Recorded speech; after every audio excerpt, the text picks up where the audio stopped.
One, two, three, four. Yo, ada yang baru lagi nih. Iya kan? Oke, di awal scene kali ini kita diperlihatkan kelanjutan yang menarik dari chapter kemarin, dimana kita diperlihatkan scene atau momen waktu para suku naga menghina Ause, yaitu tepatnya para prajurit di sana. Dia menghina Ause, dia itu nakal dan tak berguna. Dia itu adalah aib bagi para suku naga. Bahkan ada seseorang yang berkata, apakah suatu nanti dia akan menjadi pahlawan suku naga? Wow, itu sangatlah mustahil. Kemungkinan dia butuh waktu puluhan ribu tahun untuk bisa melakukan hal itu. Dan mereka pun tertawa terbahak-bahak di sana. Dan boom, mereka pun melihat Ause yang ada di hadapannya sedang baku hantam dan barbar sendirian di sana. Aku sudah sangat banyak sekali bertemu dengan para suku naga. Tetapi kenapa ya sekarang banyak sekali suku naga yang menjadi budak daripada Dewa Shadow? Sungguh menyedihkan. Hei, kenapa kau datang sini? Apa maksudmu? Apa tujuanmu, Ause? Tidak ada apa-apa. Apakah kau mau mengacau, Ause? Ya, aku sendiri di sini sedang mengacau. Lalu kalian lagi ngapain di sini? Kalian itu mengacau saja tidak berani. Sungguh memalukan. Lihatlah tanduk kalian, masa tanduk kalian dipotong begitu saja? Konyol sekali aku melihatnya. Aku barusan menyerang kalian juga agar kalian mengerti bahwa suku naga itu tidak seperti kalian. Lihatlah kalian sekarang sungguh menyedihkan. Apakah kalian lupa dulu kalian adalah suku naga yang mempunyai harga diri yang sangat tinggi? Kalian menyombongkan itu semua di depanku. Tapi kenapa kalian sekarang seperti ini? Bagaikan sampah saja. Lalu para Dark Shadow pun melihat dari atas rooftop. Dia pun berkata, dan jika dia benar adalah anak dari Raja Timur yang diasingkan itu, maka habisilah dia. Lalu para Dark Shadow pun beraksi di sana. Baku hantam pun terjadi di sana.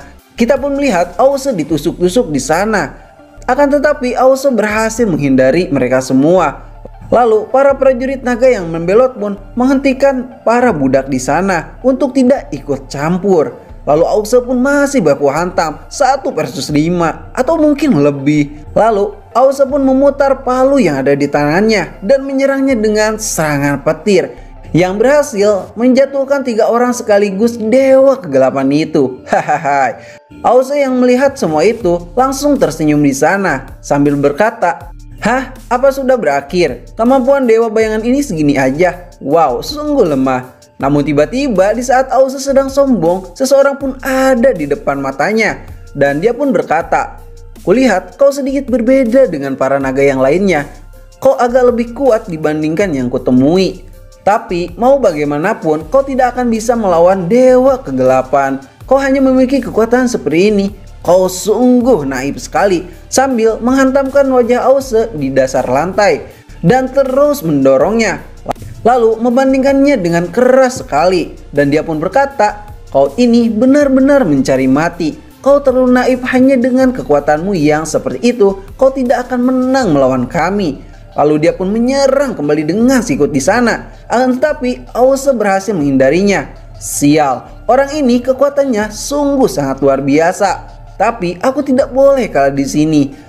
Lihat ini, dasar bodoh. Inilah kekuatan penuhku. Dan Ause pun menghantam dengan palu tornya. Hantaman itu pun berhasil menghantam kepala dari Dark Shadow. Akan tetapi Ause pun kaget karena tidak terlalu berpengaruh kepadanya. Malah dia kembali dipukul olehnya.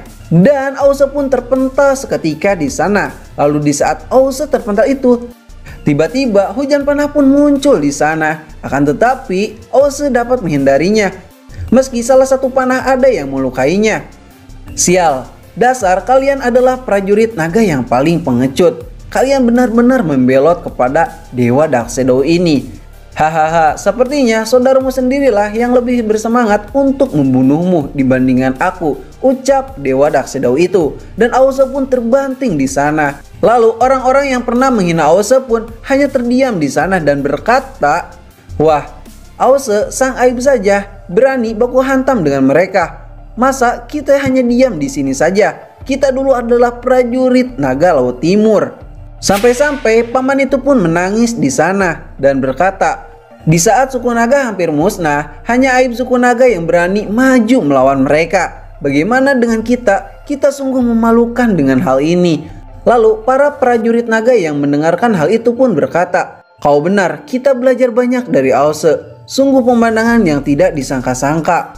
Semuanya, berdirilah, jangan berlutut lagi. Kita akan baku hantam dengan orang-orang itu. Lalu mereka pun melakukan perlawanan. Mereka melawan para prajurit naga yang membelot kepada Dewa Dark Shadow. Baku hantam antara sesama suku naga tidak bisa terelakkan lagi di sana. Sementara itu, Ause masih bertarung dengan si prajurit yang paling kuat dari Dark Shadow ini. Dia ini adalah anak buah dari Xintian langsung. Hehehe. Yaitu Bintang Tianyong, bayangan gelap dari Dark Shadow. Sungguh kekuatan fisik yang sangat mengerikan. Pantas saja suku naga yang memberontak tidak akan bisa menahannya. Aku mengerti sekarang, ucap Ause. Lalu di saat mereka sedang baku hantam, tiba-tiba di sekeliling mereka, para prajurit dari Naga Timur mulai memberikan perlawanan dan membelot kepada para Dark Shadow ini. Lalu prajurit Dark Shadow itu pun berteriak, "Hentikan mereka! Panggil semua para prajurit Dark Shadow." Dan tiba-tiba salah satu prajurit pun berlari ke suatu tempat. Dan tempat itu adalah kamar dari anak Raja Selatan yang sedang wiwi dengan para seliirnya di sana. Wow, banyak sekali ya. Dia pun melaporkan bahwa anak dari Raja Timur yang sudah pernah diasingkan, dia kembali. Dia membuat onar dan barbar di luar sendirian. What? Apa? Ause datang? Ucap anak Raja Selatan itu. Kemudian Shin pun kembali lagi ke pertarungan yang sangat dahsyat ini. Ause pun berkata, "Hehe, kau pasti sedih kan? Karena tempatmu sekarang diobrak-abrik olehku. Jika seperti ini, kau pasti tidak akan bisa naik jabatan," ucap Ause. "Sial, kau benar-benar membuatku marah. Akan kuhancurkan kau hingga berkeping-keping, anak sialan." Dan Dewa Dark Shadow itu pun mengeluarkan aura yang menggebu-gebu serta langsung menghantam Ause dengan kecepatan tinggi. "Akan kupastikan aku akan memenggal kepalamu dan mengantungnya di tembok itu, agar semua para suku naga mengingat akibatnya jika melawan para Dark Shadow ini." Lalu Ause pun mengeluarkan jurus petir di sekelilingnya untuk bisa bertahan dari serangan itu. Dan Dewa Dark Shadow pun mencoba menyerang Ause. Akan tetapi serangannya itu percuma saja karena Ause sudah mengaktifkan jaring petirnya itu yang membuat dia terikat di sana. "Hei, apa-apaan jaring petir ini? Ini tidak berguna, bisa kulumat habis dengan mudahnya. Kau lihatlah ini," ucap prajurit Dark Shadow itu. Dan di saat dia mau menghantamkan pukulannya kepada Ause, tiba-tiba boom! Jaring petir Ause pun berubah seketika menjadi sangat kuat dan sangat rapat.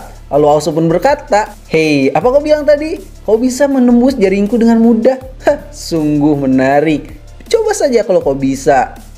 Rasakan itu, kau tidak bisa keluar dari sana. Dan kau itu benar-benar menyedihkan." Lalu Ause yang tidak mau kehilangan momennya langsung memegang palutornya dan menghantamkannya tepat ke kepala dari si Dark Shadow itu, yang membuat kepala dari Dark Shadow itu hancur seketika. Lalu Ause yang merasa dia menang, dia pun berteriak, "Semuanya, lihatlah, aku berhasil mengalahkan Dewa Bayangan Gelap itu. Ih, ini sungguh sangat easy sekali," ucap Ause dengan kesombongannya.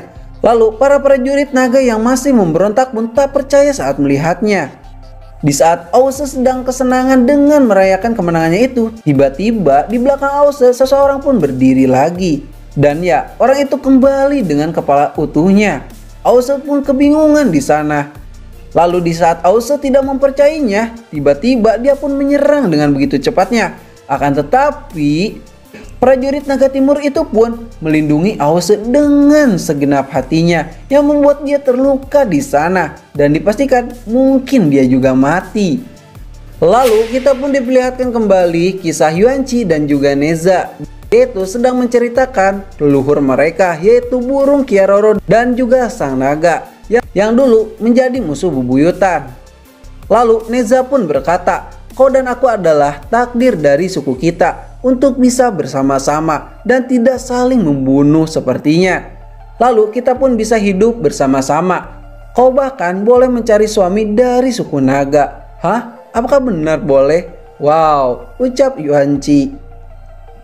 Kalau begitu, carikanlah aku kenalan yang bagus. Kalau bisa, naga emas, ucap Yuanci yang menawar. Tiba-tiba dia bertanya susah seperti ini jawabannya. Sebaiknya kau jangan dulu karena kau masih kecil.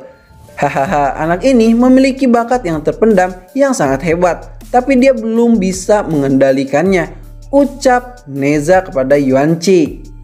Aku pernah dengar ada yang namanya Ause. Coba diam-diam aku akan melihatnya di dunia manusia, ucap Yuanci. Dan chapter kali ini pun berakhir di sini.